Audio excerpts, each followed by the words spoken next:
mendengar mereka minta tolong, rasanya tuh kayak sedih banget gitu bang, kayak sakit. Pernah ada yang namanya pembantaian, turun jalan gitu kan, terus aku deketin, ternyata mereka tuh lagi nyeret, apa sih namanya ya, diseret gitu ya, jenazah itu diseret, banyak darah, terus tulang-tulang, kayak semacam apa ya, tempat mutilasi. Kamu tahu nggak kalau di Cikasur pernah ada. Assalamualaikum warahmatullahi wabarakatuh. Bersama gue Willy Kurniawan di channel YouTube gue. Jadi kali ini gue akan bercerita tentang perjalanan di Gunung Argopuro bersama narasumber yang sekarang sudah hadir, Mbak Zazahana.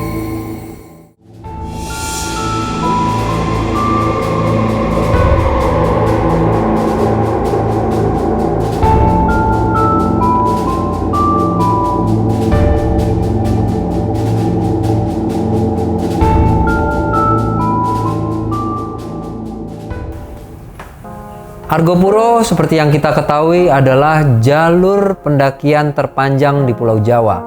Sepanjang kurang lebih 48 km yang membentang dari jalur Baderan hingga jalur Bremi. Beberapa tahun yang lalu saya sempat mengadakan perjalanan ke Gunung Argopuro bersama 5 teman saya yang berasal dari Semarang, salah satunya Mbak Zaza. Nah, kali ini ada cerita-cerita yang perlu saya sampaikan selama dalam perjalanan mulai dari Baderan hingga Bremi. Perkenalkan narasumber saya kali ini, Mbak Zaza. Selamat malam, Mbak. Ya, selamat malam Bang Willy. Terima kasih udah datang untuk menceritakan pengalamannya, perjalanannya di Gunung Argopuro yang waktu itu kita jalan.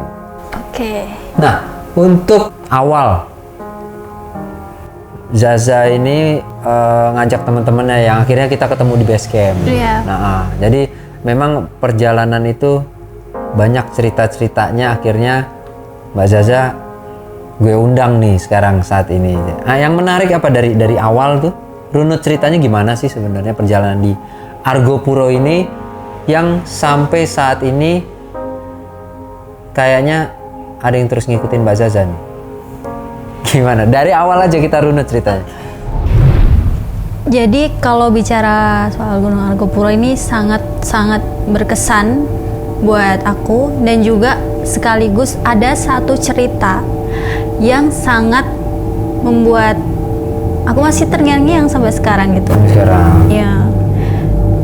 Di awal perjalanan gimana tuh? Apa ada cerita menariknya dari awal atau ceritanya di tengah? Apa ceritanya di akhir? Mungkin selama runut kita. Oke, aku ceritakan ya. Waktu itu kan kita berangkat dari Baderan, terus kita turun Bremi. Iya. Kita ngambil 4 hari 3 malam. 3 malam, oke. Untuk camp pertama di Cikasur, di situ masih aman. Seingat gue waktu itu kita jalan pagi ya dari Baderan ya.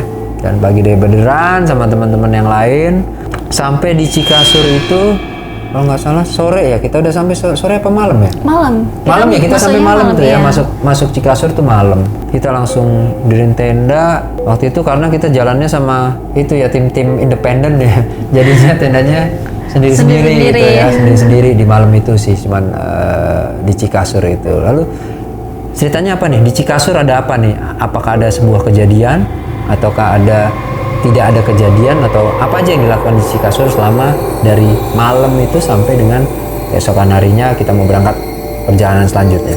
Oke, jadi waktu malamnya itu aman, nggak ada hal-hal aneh atau sesuatu yang terjadi waktu malam. Terus paginya waktu matahari udah terbit gitu kan, teman-teman kan pada packing gitu kan. Jadi pagi itu aku jalan ke arah timur selatan. Entah kenapa itu rasanya ada yang timur itu berarti ke arah pas matahari ya. Iya, tempat ke arah camp kita di sini lapangan terbang ya, sebelah sini berarti ke arah sana gitu ya. Iya. Bukan ke arah Sungai Kolbu ya. bukan. Jalan ke arah situ. Jadi aku jalan sendiri. Entah kenapa itu rasanya ada yang nyuruh ke situ. Dan aku berkeliling sendiri. Terus kayak kosong, rasanya kosong, terus sedih. kayak ada perasaan yang aneh gitu. Aku langsung balik lagi nyusul teman-teman kan, nggak mau lama-lama di Tunggu, tapi saat itu saat sampai ke berarti sampai ke satu titik berhenti atau jalan muter? berhenti Berhenti di satu titik. Iya. Oke. di tengah-tengah. Itu ya bengong atau Ya bengong, terus ada perasaan sedih, terus gimana ya, aneh aja gitu karena mungkin lagi ada masalah? ya Saat nggak- itu ada lagi nggak- ada masalah nggak? nggak ada. Oh, ada. Terus balik lagi ya. Ya terus balik lagi karena nggak mau, aduh jangan kayak gini lah, jangan takut gitu terjadi hal-hal aneh, terus aku langsung balik nyusul teman-teman. Oke, itu berarti saat itu gue sibuk packing lah itu ya sama teman-teman namanya sibuk packing. Kita pagi sekitar jam berapa? Jam 9 ya. Habis makan jam 9 kita cabut ya. Iya kurang lebih jam 9 kita kan berangkat. Ya, lanjut ya. Lanjut Cisentor. Ya, Cisentor. Terus Terus karena kemalaman, teman-teman aku mereka jalannya agak lambat. Terus kita akhirnya bermalam di Rawa Embi. ya waktu itu kita masuk Rawambik itu hampir maghrib ya kalau nggak salah. Enggak ya? Iya hampir Hampir maghrib. maghrib ya, tapi masih ada matahari ya. Cuman yang beberapa orang ketinggalan belakang ya, masih masuk malam ya. Iya makanya kita bermalam di tempat yang seharusnya kita nggak boleh bermalam di situ. Ya karena dekat dari sungai, kemungkinan binatang juga minum di situ kan gitu, dan Iya, dan betul. mungkin ada satu cerita gitu kali ya di Rawambik. Terus apa ada cerita di Rawambik apa? Kayak jadi waktu di Rawa Embik itu kan tidur sekitar jam berapa ya, kurang lebih jam 10 tiduran, sekitar sebelum jam 2. Jadi aku itu mimpi, aku sedang berdiri di atas tebing yang tingginya sekitar 2 meter. Oke. Dari atas tebing itu aku melihat banyak kayak tentara Belanda gitu lagi gali tanah. Iya, malam bulan purnama, jadi terang. Tapi Dan tebingnya itu Rawambik kan memang ada bukit ya di seberang sungai. Tebingnya itu digambarkannya di tebing situ atau entah tebing di mana? bukan, jadi tebingnya itu semacam di sini kan ada tebing. Yang depan Rawambik Bukan. itu kan bukit bukan? Bukan, Oke. terus hamparan savana gitu. Jadi Oh, aku oke. nonton dari atas tebing setinggi 2 meter, depannya savana Oke. luas gitu kan. Ya hampir mirip dengan yang di Cikasur. Yang waktu Hampir itu mirip. pagi-pagi aku jalan. Oh, di Cikasur. Oke. Ya. Terus lihat apa aja? Terus di mimpi itu banyak banget tentara Belanda yang lagi bawa-bawa mayat. Entah itu mayat siapa, nggak tahu. Terus ditumpuk aja di tempat galian itu. Di sekitar mana tuh? Di savana itu, Iya, oke. di tengah-tengah. Savana, apakah kalau dibilang savana Cikasur, apa lokasinya ada kelihatan gitu di mimpi di sebelah mananya gitu? Belum kelihatan. Yang pasti di situ ada deket pohon yang lumayan gede. Pohon yang tempat kita camp waktu itu beda. Beda, sepertinya beda. Terus dari situ mereka tuh nggak ngeliat kalau aku lagi berdiri di atas tebing, nggak ngeliat. Galiannya itu panjang, bulat, atau gimana tuh? Memanjang. Memanjang. Iya. Terus aku jalan turun, penasaran kan, mereka tuh lagi ngapain sih gitu. Kan kalau dari jauh kan nggak terlalu kelihatan ya ngapain ya. Terus agak gelap juga, bulan purnama. Terus aku turun jalan gitu kan. Terus aku deketin. Ternyata mereka tuh lagi nyeret, apa sih namanya ya? Diseret gitu ya. Jenazah itu diseret. Nah itu siapa? Ya, itu nggak tahu. Kenapa bisa tahu tentara beneran Belanda? Karena mereka memakai seragam kayak tentara zaman Angkatan dulu tentara. gitu loh. Tapi Belanda. Iya, Belanda. Mukanya muka bule-bule gitu. Nah, yang Meskipun diseret kelihatan. enggak kelihatan. pokoknya mereka manusia udah meninggal gitu kan, terus dimasukin ke dalam lubang, ditumpuk-tumpuk gitu, kayak apa ya, kayak Pemakaman massal gitu. iya, tapi asal ditumpuk-tumpuk itu. Terus beberapa tentara itu langsung ditumpukin tanah. Banyak. Banyak banget. Itu cuman berdiri di dalam mimpi, itu berdiri ngelihat aja gitu. Iya, ngelihat jalan, terus ini apa ya gitu kan. Terus di tempat yang jauh masih ada yang hidup. Orang-orang itu masih ada yang hidup, terus ditembakin sama tentara itu. Jadi bangunnya di mana? Ini kan mimpi nih. Oke, ini masih berlanjut. Ah. Jadi dari situ Setelah aku terbangun, jalan. Dan lagi ada semacam bangunan kecil yang di situ bangunannya kayak gelap. Bangunannya gelap, banyak darah, terus tulang-tulang, kayak semacam apa ya, tempat mutilasi. Itu jelas kelihatan di mimpi, jelas. Iya, kan ini kan darah banyak di lantai gitu. Lantai apa ya? Pokoknya semacam lantai tapi bukan lantai. Terus saya injek gitu kan, saya pegang kayak darah gitu kan. Dari situ langsung aku bangun. Tapi kelihatan ada jasad-jasad atau apa? Tinggal tulang yang Tinggal tulang. di satu bangunan kecil itu.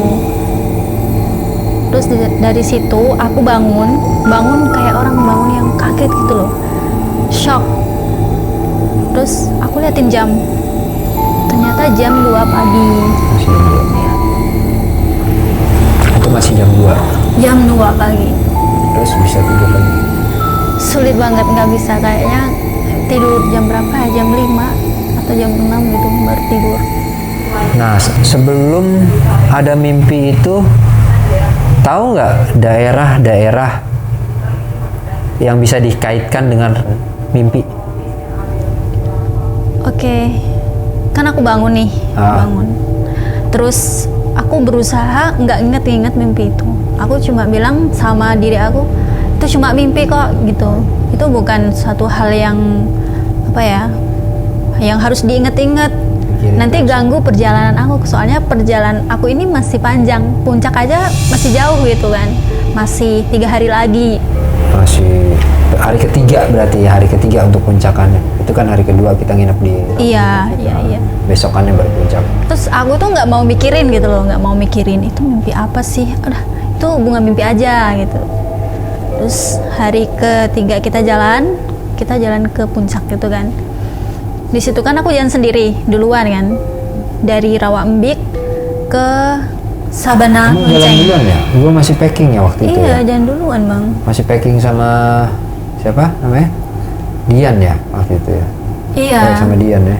Terus aku kan jalan duluan, ketemu sama rombongan lain di Sabana Lonceng. Terus sambil nunggu kalian dateng kan, ya udah di situ diem aja. Sudah puncak turun. Puncak, tapi kita bareng kan waktu itu kalau nggak salah ke puncak ya?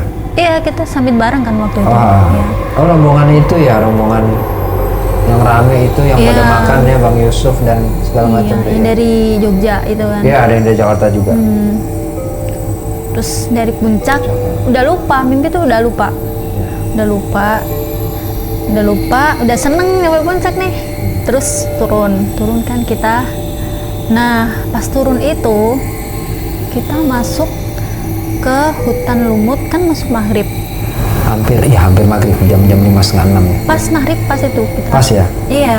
Kayaknya lu jalan duluan deh yang gitu. Beda berapa meter gue di belakang ya? Oh, gue Iya. depan ya?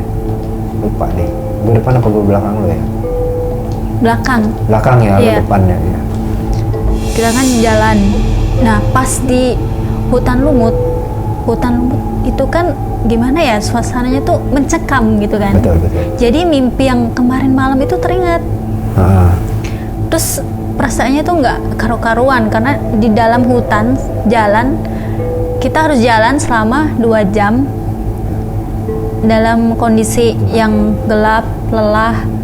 Terus masih kebayang mimpi yang kemarin itu kan, yang mengerikan lah. Tapi alhamdulillahnya nyampe di danau Taman Hidup dengan selamat. Nah, terpikir dalam 2 jam itu, gue ingat kita balap-balapan. Ya. Karena kondisinya memang 2 jam dari hutan lumut sampai dengan danau Taman Hidup itu hutannya kan lebat banget tuh. Iya. Nah, gue nggak tahu ada apa di situ, tapi ya cukup merinding juga untuk lewat hutan itu. Akhirnya kadang gue nyalip kan, kadang lo nyalip gue lagi. Gue nggak tahu apa ada hubungannya sama mimpi atau nggak tahu apa ada hubungannya nggak saat di dalam 2 jam kita jalan di hutan itu dengan mimpi yang kemarin. Sepertinya nggak ada hubungannya, cuman Nggak ada niat apa-apa memang juga. di situ suasananya beda aja. Hutannya itu serem gitu menurut aku gitu. Terus kita nyampe Kembangan waktu itu kan bang, Malam ya, iya malam. udah nunggu malam. temen aku yang di belakang Iya. kan belum nyampe. Waktu mereka nyampe, aku kan masih teringat sama Bitu. Terus aku cerita sama mereka nih, cerita bla bla bla bla. Terus teman aku bilang nyeletuk gini, kamu tahu nggak kalau di Cikasur pernah ada sejarah kejadian di sana? Aku dengan polosnya bilang aku nggak tahu, karena aku mau bener-bener nggak tahu. Dan naik Argopuro itu ya naik aja gitu, nggak ada pikiran takut ketemu hantu, takut apa, nggak ada sama sekali. Terus di situ perasaanku jadi apa ya, jadi takut, tapi aku tetap yakinin pada diri sendiri aku masih ada hari buat besok, pokoknya jangan mikir apapun. Nah itu ketika di kejadian nanya lebih lanjut nggak kejadian apa sih gitu? Iya, jadi dia jelasin di situ zaman dulu, zaman Belanda itu pernah ada yang namanya pembantaian di lokasi savana Cikasur gitu. Di Killing Field ya ceritanya di situ ya. Iya, kalau setelah turun dari sana kan aku browsing nih. Jadi sejarahnya itu Cikasur the Killing Field gitu. Setelah cerita itu jadi tahu dong. Terus dikaitkan dengan mimpi atau gimana? Iya, terus teman aku kayak gimana ya? Dia seperti orang yang kaget juga, kok kamu mimpi kayak gitu sih? Gitu. Terus aku dalam hati, iya ya, kok aku mimpi kayak gitu? Apa ini jangan-jangan nih emang beneran ada kaitannya sama kejadian yang sejarah di Cikasur itu gitu kan? Karena persis banget mimpinya sama sejarah yang dia ceritain ke aku, sama mimpiku itu sama banget. Itu berarti sampai saat itu juga taunya Mbak Zaza tuh cuma ngelihat aja ya, nggak ada apa. Yang tadi manggil itu siapa yang manggil? Berasa dipanggil, panggil minta tolong atau? Nah itu besoknya waktu turun. Oke, itu jadi setelah cerita itu selesai sama Gian dan kawan-kawan ya waktu Iya, itu iya, berarti iya. gue udah tidur kayaknya tuh udah. Iya udah ngorok bang. Jadi sama Dian cerita itu udah tidur aman di Danau Taman Hidup. Iya, tapi mereka juga mengalami hal yang mistis di hutan lumut. Oke, mereka belakang kita ya. Kita nggak ngalamin, tapi teman aku yang 4 orang itu ngalamin hal mistis. Break. Karena mereka masih udah malam. Iya, sekitar jam berapa ya, jam Ada 8. kejadian apa mereka? Katanya sih mereka lihat mata merah.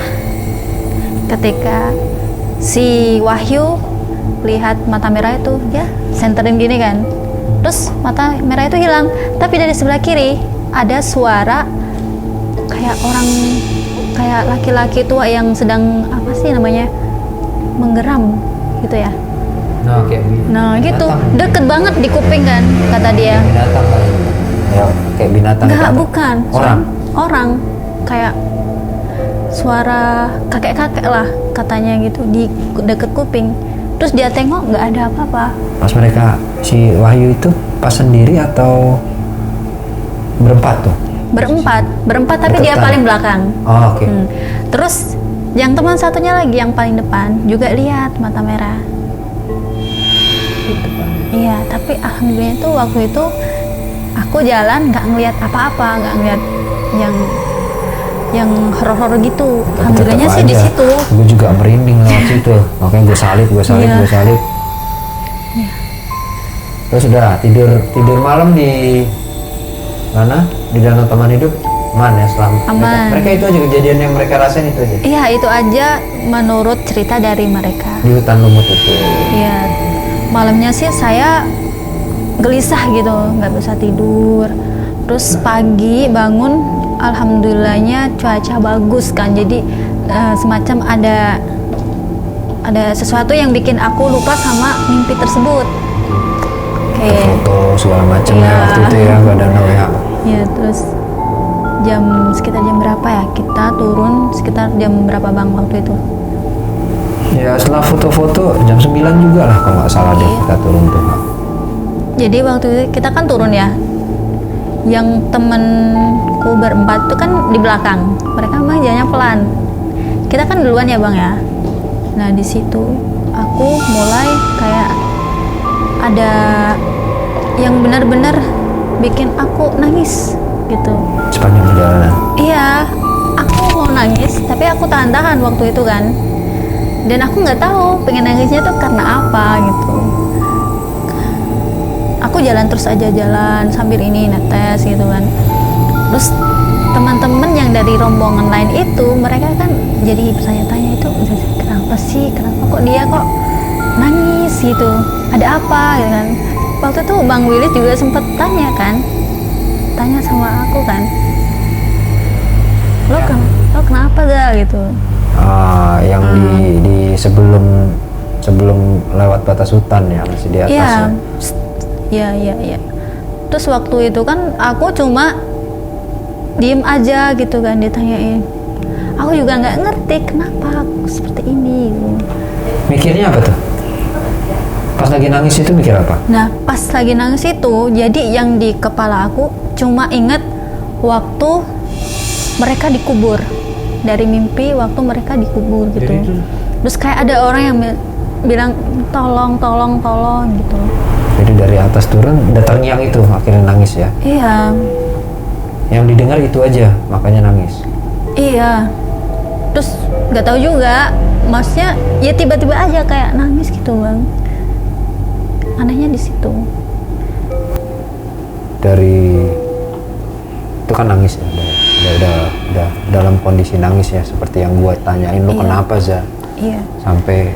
Sampai mana tuh titik klimaks lu? Gue capek nangis, atau lu tambah kejar nangis? Iya, jadi waktu turun itu kan nyampe hutan damar. Nah di situ aku pecah banget nangis di situ. Bener-bener nangis yang nggak bisa ketahan lagi. Di situ kayak tersadar bahwa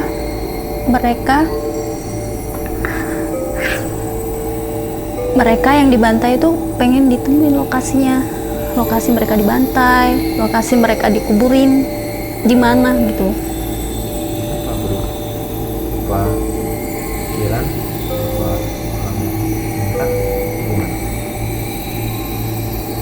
Jadi seperti kayak ada yang bilang minta tolong gitu, tolong kami gitu. Terus aku jadi tersadar bahwa kita harus temuin lokasi itu. Kenapa sih bisa sampai sesedih itu gitu? Apa yang lo bayangin di mimpi itu yang bisa ngebuat lo nangis? Kesedihannya kayak apa?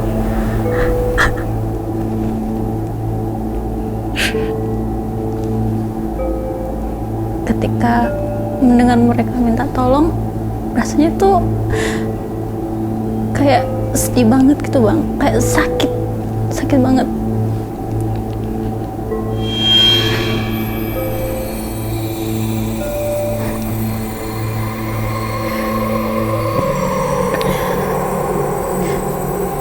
Aku tuh kayak ngerasain yang rasanya tuh sakit gitu, nggak tahu datangnya sakit tuh karena apa, tapi pas dengar mereka tolong tolong gitu rasanya sakit banget. Itu perempuan, laki, anak kecil, Suara banyak suara. banyak suara. Iya, banyak orang minta tolong. Apa yang membuat lo tambah merasa bersedih gitu? Lo diem atau tetap jalan sih waktu itu? Aku diem di bawah pohon damar itu sambil nangis, terus duduk aja diem sambil ngeliatin daun-daun gugur gitu bang. Ada memanage sendirinya gimana setelah itu ya? Cuman nangis gitu? Ada yang datang atau lo kenapa sih gitu? Yang ngegugah lo lagi? Udah yuk, jalan gitu ada? Ya terus di situ kan teman-teman dari rombongan lain datang nih nyamperin, terus kamu kenapa Zal gitu. Aku cuma geleng-geleng bang. Terus karena janganlah aku di sini lama-lama dan nangis, takutnya aku kenapa-kenapa, kesurupan atau gitulah. Terus akhirnya mereka ngajak jalan, terus udah jalan gitu kan. Itu kondisinya masih nangis apa udah? Iya Ya, masih nangis terus. masih terus pikirin tuh? Iya, terus setelah hutan damar kan kita masuk perbatasan hutan gitu kan. Udah keluar, udah lega. Terus waktu pulang nih aku kan Udah sampai bawah. tanya sama yang namanya Wahyu itu. Ya. Wahyu, kamu punya nggak nomornya orang base camp di Baderan gitu. Dia punya, ternyata dia nyimpen kan, namanya Pak Abdul. Ya, terus aku minta dong Wahyu, aku mau nanya Pak Abdul beberapa hal gitu kan soal mimpi yang kemarin tuh. Terus aku WhatsApp nih Pak Posisinya Abdul masih di Bremi atau udah? di perjalanan pulang. Jalan pulang Iya, dari Bremi ya? Dari Bremi. Aku Karena lu WhatsApp belum nih. ada cerita apa-apa tuh ke gue tuh tentang yang gitu-gitu kan? Iya. Ya, istilahnya ya udah terjadi kemarin, udah selesai, kita udah turun Iya. sampai bawah selesai. Ternyata lu coba ngubungin ya? Iya, coba ngubungin terus, Pak, saya kok mimpi seperti ini. Gimana ini Pak gitu kan. Terus Pak Bentar. Abdul bilang, Pak Abdul itu penjaga pos Baderan ya? Iya. Masalah yang rumah itu Pak Abdul ya? Yang di Iya, rumah itu iya, ya iya. kalau nggak salah ya? Atau ada orang yang mana? pondok atau apa ya itu ya. Ya.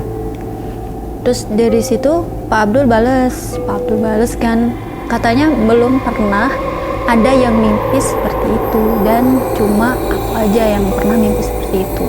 Aku bilang sama Pak Abdul, gimana nih kalau misalnya kita bikinin sebuah kayak pertanda kalau di sini pernah ada peristiwa tragedi Nisan itu maksudnya gitu? Iya, Atau kayak in memoriam, ya. ya, terus atau semacam pertanda lah di sini pernah terjadi apa-apa gitu kan.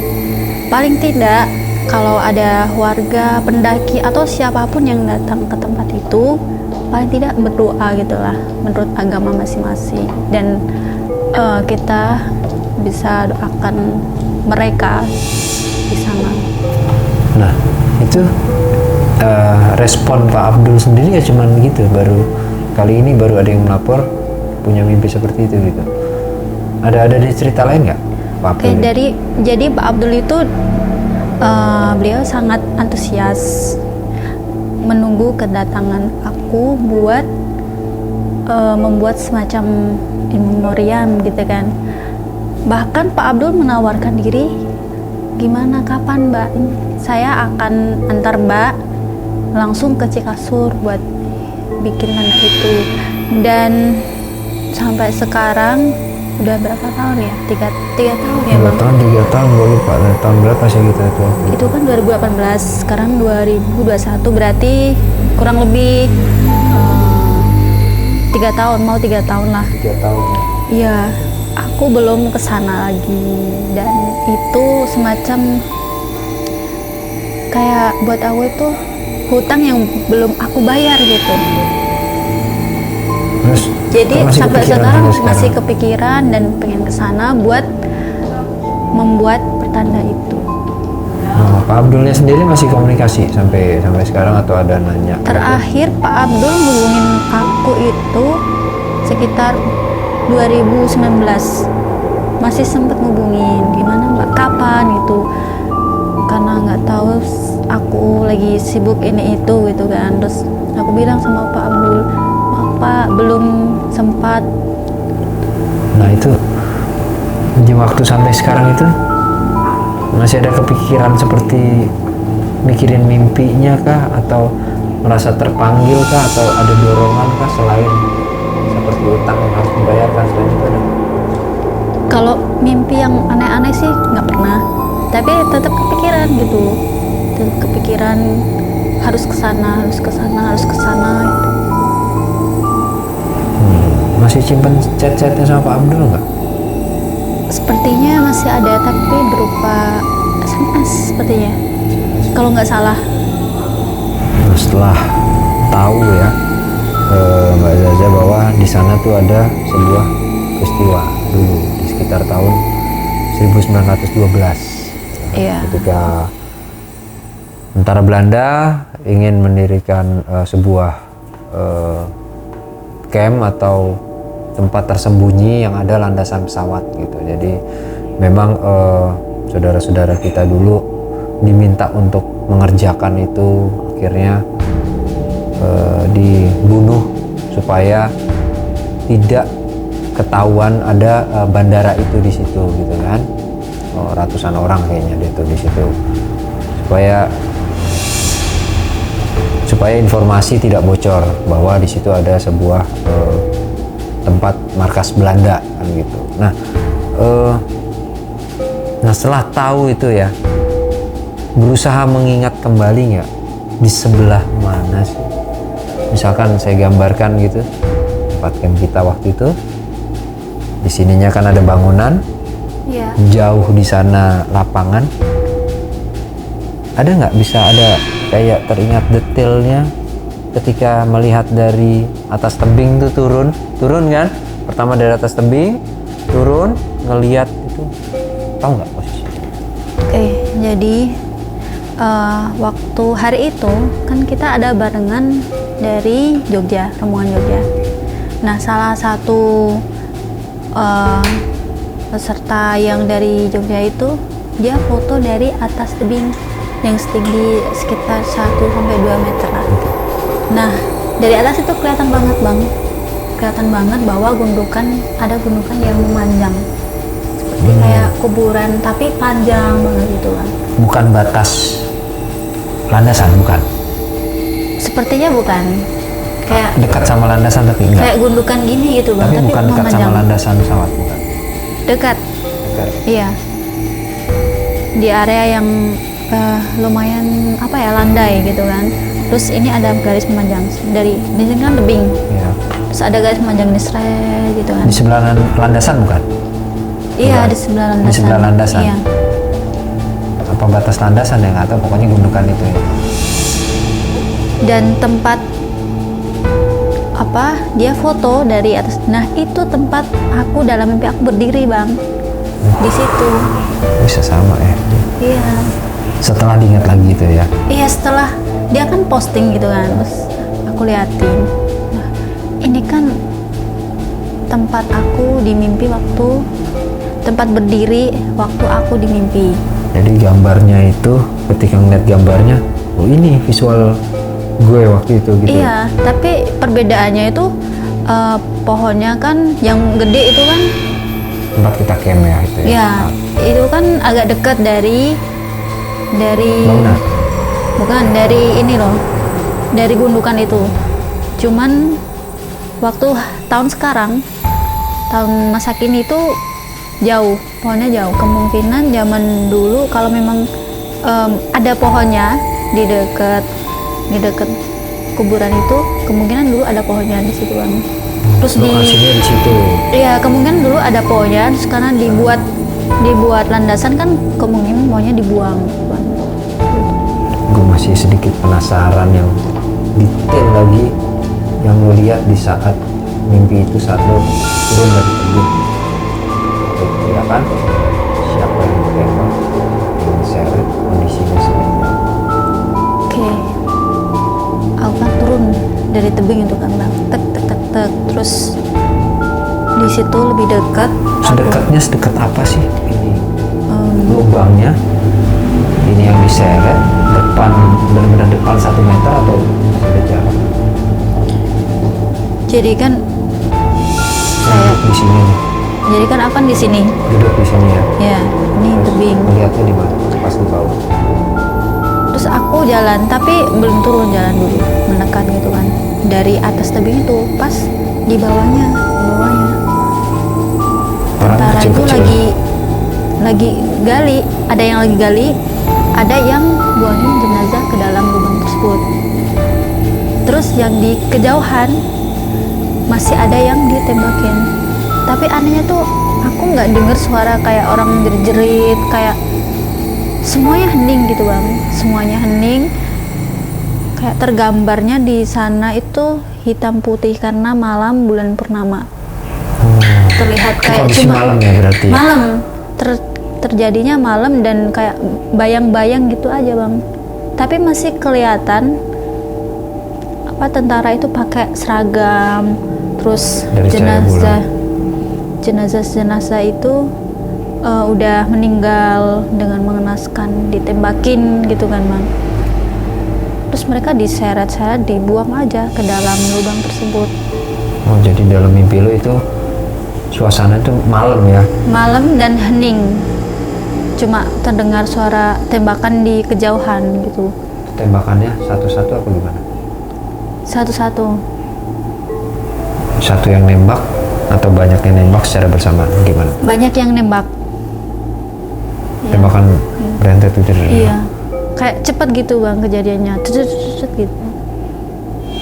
habis itu langsung dibawa. Diseretin dimasukin ke dalam lubang.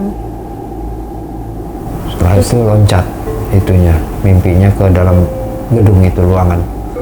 Bukan loncat, jadi aku jalan melipir Lanjut. ke tebing, kan ada kayak semacam turunan gitu kan. Terus aku jalan, kok di sana ada bangunan itu apa? Terus aku jalan gitu kan, ke bangunan itu, bangunan kecil. Di sana tuh gelap, nggak tahu tempat apa, yang pasti itu ada bangunan kecil. Baru masuk di depan pintu bang, udah ada tulang-tulang, udah ada darah-darah gitu, semacam tempat mutilasi. Jadi penggambarannya itu ya, yang di mimpi. Iya. Terus sekarang dari Mbak Zaza sendiri gimana nih? Udah berjalan hampir 4 tahun berarti ya dari kejadian waktu itu. Apakah masih 3. tetap ingin membuat in memoriam gitu di Argopuro setelah mungkin jalur pendakian dibuka lagi gitu loh? Iya tentunya, karena ini seperti hutang yang belum dibayar. Jadi suatu hari aku masih pengen ke sana untuk membuat bersama-sama teman dan pihak Basecamp Baderan, ataupun kalau ada penduduk yang ingin mengikuti kegiatan tersebut bisa bersama-sama. Ya, itu keluarganya juga dari zaman nenek moyang dulu kali ya. Iya, supaya orang sana juga tahu ini loh, di sini pernah terjadi seperti ini. Terus kalau mereka berburu ke sana atau mencari, intinya kalau mereka mengunjungi Cikasur lah, mereka juga bisa berdoa pada nenek moyangnya, atau mungkin saja melakukan sesuatu penghormatan gitu untuk iya, gitu. untuk para orang tuanya dulu lah, Ya, terdahulu. doa ya, yang terutama doa ya. Iya, sepertinya kita harus berdoa kalau lewat sana gitu bang. Terima kasih Mbak Zaza untuk cerita pengalaman perjalanan di Argopuro gitu. Mungkin dari 3 tahun yang lalu gue sama sekali belum berkomunikasi tentang ini ya, belum menceritakan secara lengkap apa yang terjadi gitu. Setelah kita turun gunung ya udah kita sibuk dengan kegiatan masing-masing gitu. Ya oke. Semoga next kita bisa naik gunung bareng sama teman-teman lagi. Ya. Kita bisa plan setelah jalur pendakian Argopuro dibuka, mungkin kita bisa planning untuk taruh in memoriam di sana. Kita ajak teman-teman bareng-bareng kita doa di sana. Oke. Terima kasih. Oke teman-teman, begitu cerita perjalanan di Gunung Argopuro kami waktu itu di beberapa tahun yang lalu bersama teman-teman yang lain. Jadi seperti yang kita ketahui bahwa di setiap gunung pasti ada ceritanya masing-masing gitu. Ya, alangkah baiknya jika sebelum melakukan pendakian kita bisa riset dulu, kita bisa tanya dulu ke orang yang lebih tahu di gunung yang akan kita daki punya cerita apa saja, sehingga kita setidaknya mempersiapkan apa yang harus kita bawa, apa yang harus kita siapkan untuk bisa mendaki gunung tersebut dengan lancar.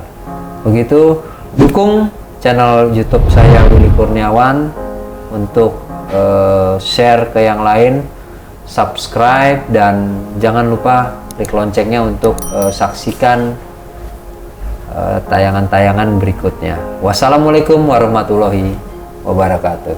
See you.